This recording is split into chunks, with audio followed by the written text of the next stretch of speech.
कई बार आपने सुना होगा सत्संग में कि बड़े भाग्य मानुष तन पावा, सुर दुर्लभ सद ग्रंथ न गावा। हम जो देवताओं की आराधना करते हैं, आपने कई देवालय देखे होंगे, मंदिर देखे होंगे, तो तुलसीदास जी ने उसमें यह भी लिख दिया, सुर दुर्लभ सद ग्रंथ न गावा, कि ये जो मानुष तन है ये देवताओं को भी दुर्लभ है, देवता भी इससे वंचित रह जाते हैं, और फिर हम देवताओं की पूजा करते हैं और ग्रंथों का अध्ययन करते हैं। हर धर्म के ग्रंथ हैं, तो कहा सद ग्रंथ न गावा, और ग्रंथ भी इसकी पुष्टि करते हैं, ग्रंथ भी इसका गायन करते हैं, ग्रंथ भी इसकी यशोगाथा गाते हैं कि यह मानुष तन बड़ा दुर्लभ है। तो बड़े भाग्य मानुष तन पावा, सुर दुर्लभ, देवताओं को भी दुर्लभ है। आपने देखा होगा देवता प्रकट होते हैं, कभी कहते हैं जी हमें बिंदी दे दो, माला दे दो, ये दे दो, वो दे दो, मांगते हैं तो किसी शरीर का सहारा लेते हैं, किसी व्यक्ति के अंदर प्रवेश करके तब वो बोलते हैं कि साहब हमको ये चाहिए। हवा में वो भी नहीं बोलते हैं। पितृ हैं, किसी के अंदर आकर के फिर मांग करेंगे भाई ऐसा हमारे लिए कर दो, ऐसा हमारे लिए कर दो। तो ह्यूमन बॉडी का सहारा वो लेते हैं, व्हीकल का सहारा लेते हैं, इसलिए ये मानुष तन बड़ा दुर्लभ है। अब इसकी विशेषताएं क्या हैं, इसके अंदर हम क्या कर सकते हैं? तो एक तो हम भोग सकते हैं और एक इसमें कर्म कर सकते हैं। तो आपने देखा होगा गायें दूध तो देती हैं पर वो खीर नहीं खा सकती, खीर तो बना के कोई आदमी उनको खिलाएगा। तो हम कर्म भी कर सकते हैं और भोग भी भोग सकते हैं। तो मनुष्य के अंदर विशेषता कर्म करने की है, भोग भोगने की है। हम अपने आने वाले समय को, भविष्य को सुधार सकते हैं, उसे बना सकते हैं, और जब हम उसे सुधारते हैं, ज्ञान मार्ग पर चलते हैं, जो श्रेय मार्ग है, प्रेम मार्ग और श्रेय मार्ग, दो मार्ग हैं। एक संसार का मार्ग, फिजिकल संसार का मार्ग, और एक भगवान का मार्ग, अध्यात्म का मार्ग। जिस समय यक्ष पूछता है, युधिष्ठिर से पूछता है क पंथा, वो कई प्रश्न करता है। कई प्रश्नों में एक प्रश्न ये भी होता क पंथा, व्हाट इज द वे। तो उसका जवाब देता है युधिष्ठिर महाराज, कहते हैं तर्को प्रतिष्ठा श्रुतियो विभिन्ना नैको रसस्य मतम प्रमाणम धर्मस्य तत्वम निहतम गुहायाम महाजनो येन गता सपंथा। एक तर्क दूसरे तर्क से कटता है। आपने देखा होगा साइंस के अंदर ये पढ़ाया गया कि जो पॉजिटिव होता है, इलेक्ट्रिसिटी पॉजिटिव से नेगेटिव जाती है। साइंस में पढ़ाया गया, हमने भी पढ़ा। पर और हमने जब अध्ययन किया तब वो कहते हैं जी इलेक्ट्रॉन्स जो हैं वो तो नेगेटिव से पॉजिटिव जाते हैं, पॉजिटिव से नेगेटिव नहीं होता, बल्कि वो नेगेटिव से पॉजिटिव इलेक्ट्रॉन्स जाते हैं। तो वहां कुछ और समझ में आया। इसी प्रकार से जब अध्ययन करते हैं तो लोग कहने लगे साहब जो एटम होता है वो इंडिविजुअल है, उसको आगे आप विभाजन नहीं कर सकते, काटते काटते चोट काटते काटते एक ऐसी स्थिति आती है उसको आप डिवीजन नहीं कर सकते, उसका और विभाजन नहीं कर सकते। अब साइंस कहती है कि जो फोटॉन्स हैं ये फंडामेंटल पार्टिकल्स हैं, और भी अध्ययन हो गया, और भी ज्ञान आगे ज्यादा हो गया। तो कहने का मतलब अब फोटॉन्स कैसे बिहेव करते हैं, तो जब इसका प्रयोग किए गए तो वो they behave as a particle and they also behave as a wave. Wave और पार्टिकल दोनों बिहेव करते हैं, उसका क्लासिफिकेशन नहीं कर सकते, और उसको फिर साइंस के अंदर जो है हिगिंस बोसॉन कहते हैं, जिनको गॉड पार्टिकल कहा गया। तो कहने का मतलब विज्ञान बढ़ता जा रहा है, तो तर्को प्रतिष्ठा, एक तर्क की प्रतिष्ठा नहीं, वो बदलता रहता है। तर्को प्रतिष्ठा श्रुतियों विभिन्ना नैको रसस्य मतम प्रमाणम, और ऐसा कोई मत भी नहीं है जो अंतिम मान लिया जाए, उसमें भी डेवलपमेंट हो रहे हैं। आपने अद्वैत के बारे में सुना होगा, विशेषाद्वैत के बारे में सुना होगा, अनेक सिद्धांत आते गए, ऋषि लोग बताते गए, और वो प्रपाउंड होता चले गया, संसार के अंदर उसका प्रचार होता चले गया। तो कहा युधिष्ठिर महाराज कहते हैं नैको रसस्य मतम प्रमाणम धर्मस्य तत्वम निहतम गुहायाम, धर्म का जो गूढ़ तत्व है निहतम गुहायाम, बहुत गुप्त है, अति गोपनीय है, अति सूक्ष्म है। ऐसी स्थिति के अंदर व्यक्ति को क्या करना चाहिए? महाजनो येन गता सपंथा, जिस रास्ते पर महापुरुष चलते हैं, जिस ज्ञान मार्ग पर महापुरुष चलते हैं, उसका अनुकरण करना चाहिए। एक छोटी सी कथा आपने सुनी होगी। नारद जी भगवान के बड़े करीब थे, बड़े, जिसको सामीप्य भक्ति कहते हैं, तो वो भक्ति उनको प्राप्त थी। भगवान के पास कभी नहीं चले जाते थे, भगवान उनका प्रेम करते थे।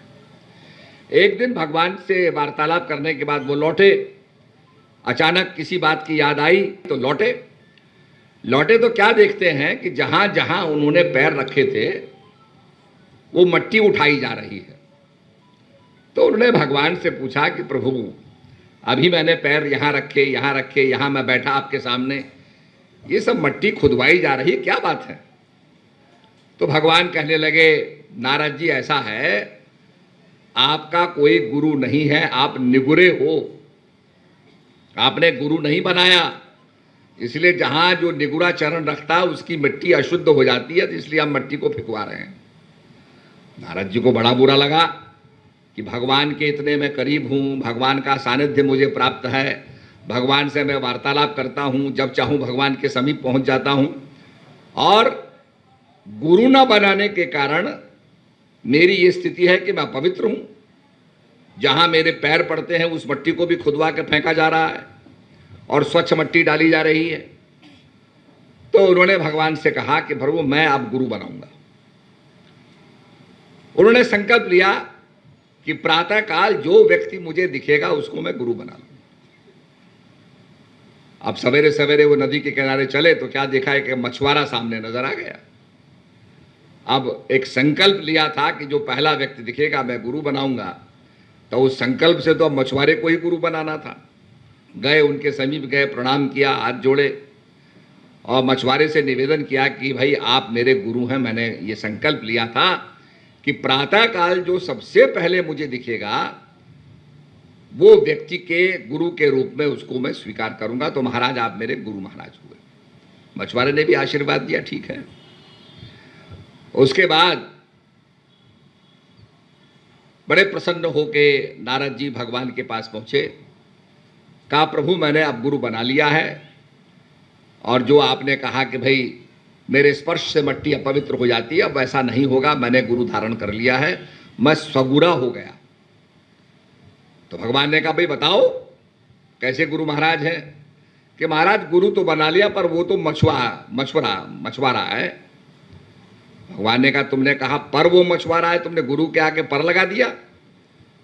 उसको जिसको बोलते हैं डिमोट करना, अवमानना करना, तुमने गुरु की अवमानना की, तो देखो नारद जी आपको जो है नरक भोगना पड़ेगा। अब नारद जी सोचने लगे तो हम तो स्वर्ग जाना चाहते थे, मुक्ति पाना चाहते थे, यहाँ तो नरक हो गया, गुरु की निंदा हो गई, मैंने कह दिया गुरु पर तो मछुआरा है। तो बहुत व्यथित हो गए और शाम के वक्त लौटे, अपने गुरु के पास पहुंचे, प्रणाम किया। गुरु महाराज ने कहा भाई क्यों उदास क्यों हो तुम? तो नारद जी ने सारी बताई कि महाराज मुझसे बहुत भयंकर भूल हो गई, मैंने आपका वर्णन तो भगवान के आगे किया कि मेरे गुरु महाराज ऐसे हैं, पर मैंने कहा कि भाई वो मछुआरे हैं, पर वो मछुआरे हैं। तो भगवान ने कहा कि तूने उनकी अवमानना की है, तुमको तो नरक भोगना पड़ेगा। तो गुरु महाराज ने कहा नारद तुमने मुझे गुरु बनाया है, मैं रास्ता तुमको बताता हूं, और कान में उनको गुप्त रूप से रास्ता बताया, उसका निदान बताया और कहा जाओ ये करो तुम्हारा भला हो जाएगा। अब तुमने मुझे गुरु बनाया है तो तुम्हारी समस्या का निदान करना मेरा कर्तव्य है, लो ये रास्ता मैंने बताया। अब प्रसन्न होकर नारद जी भगवान के पास पहुंचे। भगवान ने कहा नारद जी अब तैयार हो तुम नरक जाने को? कि हाँ महाराज मैं तैयार हूं नरक जाने को, पर ये तो बता दो नरक होता कैसे है? तो भगवान ने कहा मैं बता देता हूँ। एक लकड़ी पकड़ी, लकड़ी पकड़ के खींचने लगे भगवान के, देखो ऐसा ऐसा ऐसा है, ये स्वर्ग है, ये नरक है। नरक का पूरा बनाने लगे, जैसे हम किसी घर का नक्शा बनाते हैं ना कि भाई ये कमरा है, ये हॉल है, ये डाइनिंग रूम है, ये ड्राइंग रूम है। तो भगवान ऐसे ही नक्शा बनाने लगे। जब नक्शा भगवान बना चुके तो नारद जी सीधे उसमें जाके बैठ गए कि महाराज वो नरक भी आपका बनाया हुआ है, ये नरक भी आपका बनाया हुआ है। तो मैं तो नरक में पहुंच गया। तो भगवान मुस्कराने लगे, कहने लगे ये तो रीत तुम्हें, ये रास्ता तो तुम्हें तुम्हारे गुरु महाराज ने बताया होगा। बोला महाराज मैं बड़ा उदास हो गया था कि मैं तो कल्याण के रास्ते पर चल रहा था, यहाँ तो मेरा कल्याण हो गया। तो बड़ा उदास होकर जब गुरु के पास पहुंचा तो गुरु महाराज ने कहा भाई ऐसा करो, तो ये रास्ता बताया और आज मुझे नरक में पहुंचने का भी मौका मिल गया। प्रभु वो नरक भी आपका बनाया हुआ है, ये भी खींच करके आपने बनाया, मैं तो नरक में आ गया। तो भगवान ने बड़े प्रसन्न हुए। तो कहने का मतलब यह है नारद मुनि कितनी बार मोह गए। अगर आप हमारे श्रीनगर में जाओगे तो श्रीनगर में वहाँ पर नारद मुनि जो थे, वहाँ पर जब नारद मुनि के अंदर भ्रम पैदा हुआ, नारद मुनि एक राजा के राज्य में चले गए, वहाँ राजा की कन्या से विवाह किया। वो सारा कितना बड़ा वो एक प्रपंच नारद का था जो हुआ नारद जी के साथ। फिर नारद जी ने भगवान से कहा भगवान मुझे आप अपना स्वरूप दे दो, स्वयंवर में मैं जाऊंगा तो वो जो राजकुमारी है मेरा वरण कर लेगी। तो भगवान ने रूप दे दिया। जब नारद जी गए स्वयंवर में बैठे तो राजकुमारी उनके नजदीक न जाकर के उनसे दूर भागती थी। भगवान शंकर के गण हंसने लगे, अरे कहने लगे नारद तुम जाके अपना किसी कुएं में जाओ, अपना रिफ्लेक्शन देखो, अपना प्रतिबिंब देखो। और जब नारद गए कुएं में देखा तो क्या देखते हैं, उनका चेहरा बंदर का बना हुआ है। तो इतना क्रोध हो गया नारद जी को कि भगवान को श्राप दिया कि आज आपने मुझे बंदर का रूप दिया है, यही बंदर आपके काम आएंगे, एक दिन इन बंदरों की सहायता से ही आप अपनी पत्नी को प्राप्त करोगे। तो ये तो श्राप दे दिया। तब नारद का भ्रम दूर हुआ। तो आज भी हमारे यहाँ कुमाऊं में जब शादी होती है, हम गए वहाँ पर देखा हमने, तो हमने देखा दूल्हा जो है उसके हाथ में शीशा होता है। तो हमने किसी से पूछा भाई ये, हमने तलवार तो देखी है क्योंकि यहाँ राजस्थान के ठाकुर लोग तलवार पकड़ते हैं, पर ये शीशा इसके हाथ में क्यों है? बोला जी शीशा इसके हाथ में इसलिए है कि कहीं इसका रूप बंदर का ना बन जाए, भगवान विष्णु का बंदर रूप ना आ जाए। ये शीशे में देखता रहता है कि मैं कैसा लग रहा हूँ। तो वो परंपरा तब से अब भी चली आ रही है। हमने देखा वो घोड़े पर बैठता है तो शीशा पकड़ता अपने हाथ में। मैंने कहा भाई बड़ी विचित्र बात है। तो वो कथा की आज भी लोग उसको अपना रहे हैं।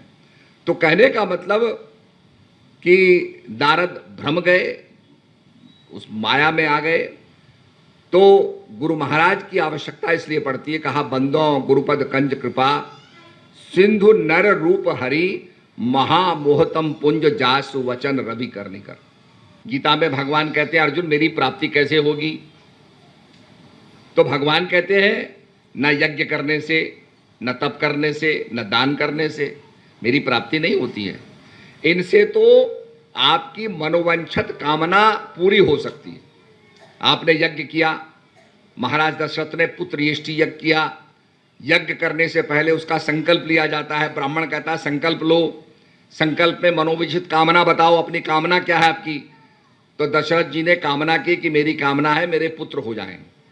तो पुत्र यष्टि यज्ञ किया गया। आप भी जब कोई पूजा करते हैं तो संकल्प लेते हैं, भाई क्या संकल्प है? आपकी मनोकामना पूरी होती है। इसी प्रकार से ये फिजिकल चीजों के लिए, मनोवांछित कामना के लिए ये उपकरण है, ये काम किए जाते हैं। भगवान कहते हैं इनसे मेरी प्राप्ति नहीं, मेरी प्राप्ति अनन्य भक्ति से होती है। तो वो अनन्य भक्ति का जो राज है वो गुरु महाराज देते हैं। और जब हम भजन करते हैं, इसका जीवन के अंदर अनुपान करते हैं, मंजन फन देखे तत्काला, काक होए पिक बको मराला, सुन आश्चर्य जन कोई, सत्संगत महिमा नहीं गोई, तो तब हमें पता चलता है कि गुरु महाराज ने क्या ज्ञान हमें दिया और क्या ये सार है और इसके भजन करने से क्या लाभ है। आज बहुत से लोग कहते हैं साहब, लोग भारत को विश्व गुरु की बात करते हैं। विश्व गुरु कैसे होता है? विश्व गुरु का कोई सर्टिफिकेट नहीं मिलता है। कोई यूनिवर्सिटी विश्व गुरु का सर्टिफिकेट नहीं देती है। विश्व गुरु कैसे होगा? आपका योग जो महर्षि पतंजलि का योग था, आज वो योग यूनाइटेड नेशंस के अंदर भारत का प्रधानमंत्री उस योग को कर रहा है और उनके साथ कई देश, सैकड़ों देश के जो राष्ट्रीय अध्यक्ष हैं, गणमान्य लोग हैं, वो उनके साथ योग कर रहे हैं। तो आप भारत का योग आपको राजगुरु नहीं बनाता है, आपको विश्वगुरु नहीं बनाता है। बताओ, आपका जो योग है आज अमेरिका के घर घर में उसका प्रचार हो रहा है, क्योंकि वहां लोग तो कुर्सी पर बैठते हैं और कुर्सी पर बैठने पर उनकी टांगें जो हैं वो अकड़ जाती है, वो चाहते हैं फ्लेक्सिबिलिटी हो। तो जितना हम नहीं योग को समझते हैं, हम तो कहते ठीक है जी योग सुन लिया समझ लिया, पर वो उसको करते हैं और करने का उनको फायदा मिल रहा है। तो आज न्यूयॉर्क में देखेंगे, लॉस एंजलिस में देखेंगे, बड़े बड़े शहरों में आप देखेंगे कि लोग योग की तरफ प्रवृत्त हो रहे हैं। तो योग के अंदर क्या आता है? यम, नियम, आसन, प्राणायाम, प्रत्याहार, धारणा, ध्यान और समाधि। ये जो हमारे 5 भारी अंग हैं और 5 आंतरिक हैं। आंतरिक जो है वह है धारणा, ध्यान और समाधि, ये अंदर की विषय है। समाधि क्या होती है? भगवान में मन लगाना, भक्ति लगाने वाला भक्त। ध्येय में मन लगाना, ध्यान लगाने वाला ध्याता। उपास्य देव में मन लगाना, उपासना लगाने वाला उपासक। इन 3 चीजों का मिलन जो है वह समाधि कहलाता है। तो ये इसीलिए योग की परिभाषा दी है, the control of the fluctuations of the mind is yoga. योग का मतलब, योग युज धातु से निकला है, योग का मतलब होता है मिलन। तो हमारा जब आत्मा परमात्मा से मिल जाती है, उस शब्द ब्रह्म से मिल जाती है, तब योग पूरा होता है। और आज का योग का आध्यात्मिक प्रचार भी और इसका जो लौकिक प्रचार भी, जो आसनों से जुड़ा हुआ है, यम, नियम, आसन, प्राणायाम, प्रत्याहार से जुड़ा हुआ है, इसको आज सारी दुनिया इसका अनुकरण कर रही है। तो ये भारत के लिए गौरव की बात है कि महर्षि पतंजलि का जो योग सिद्धांत है वो धर्म, जाति, कास्ट, कलर एंड क्रीड से ऊपर उठ करके आज उसको दुनिया उसका हृदयंगम कर रही है, दुनिया उसको अपना रही है। यही भारत के लिए गौरव की बात है कि भारत का ज्ञान आज दुनिया में जा रहा है। तो कहने का मतलब आज दुनिया की समझ में आया कि धर्म से ऊपर उठ करके ये योग का प्रचार हुआ। और योग को हम जो समझाते हैं, मन को लगाना। अभी आपने देखा होगा कोविड आया, डॉक्टरों ने क्या कहा? जो सही डॉक्टर होगा वो यही कहता था, भैया इसकी कोई दवाई नहीं है, there is no medicine for it. Immunity को बढ़ाओ, काढ़ा पियो, आयुर्वेदिक दवाइयां लो, अपनी इम्यूनिटी को बढ़ाओ, शक्ति को बढ़ाओ। आज वो कोविड आने से हमारे अंदर रेजिस्टेंस पैदा हो गया, जो हमने इंजेक्शन लगाया उससे भी रेजिस्टेंस पैदा हुआ। और अब कोविड आ भी रहा है, जा भी, कोविड तो रहेगा, आएगा जाएगा, पर हमको प्रभावित नहीं करेगा। और देशों ने दवाई में चूक की तो आज चाइना उसका उठा रहा है, उसका नुकसान उठा रहा है, और भी देशों के अंदर बड़ा दिक्कत हो गई। पर हमारे देश के अंदर सबको 3-3 डोज लगाए गए, 2-2 डोज लगाए गए, अपने आप में बहुत बड़ी बात है। तो मेरा कहने का मतलब, ऐसे ही संत कहते हैं कि अपनी इम्यूनिटी को बढ़ाओ, अपनी आत्मशक्ति को बढ़ाओ। तो वो आत्मशक्ति को बढ़ाने की बात करते हैं। तो ये हमारे लिए बड़ा सुंदर मौका है, इसलिए जो गुरु महाराज समझाते हैं उसको समझना चाहिए।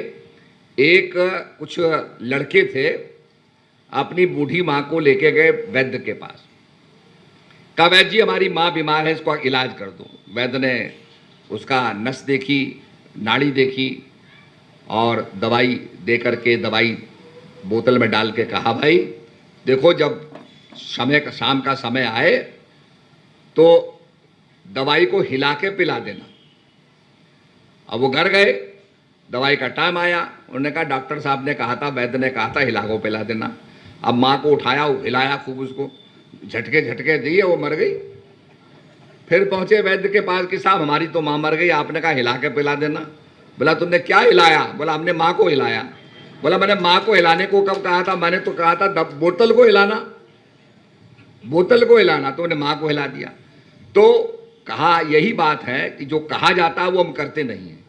इसीलिए कहा कलबल ग्रसे धर्म सब लुप्त भय सदग्रंथ, दंभिज नित्य पल प्रकट कर प्रकट ही बहुवंत। कई रास्ते पैदा कर दिए, कोई इधर जाओ, कोई इधर जाओ, कोई इधर जाओ, कोई इधर जाओ। और इसीलिए हम आरती में गाते हैं, नाना पंथ जगत में निज निज गुण गावे, सबका सार बताकर गुरु मार्ग लावे।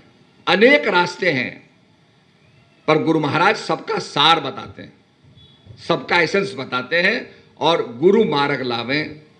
तो ये गुरु महाराज का रास्ता होता है, सबको एक मार्ग पर लाने का, ऊंचा हो बड़ा हो कैसा भी। तो इसी का भजन करना है और गुरु महाराज की बताई हुए रास्ते पर चलना है।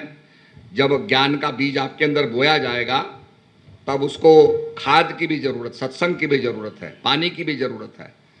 जब आप सत्संग सुनेंगे तब वो धीरे धीरे आपके हृदय के अंदर उगेगा और तब आपके जीवन को बदलेगा।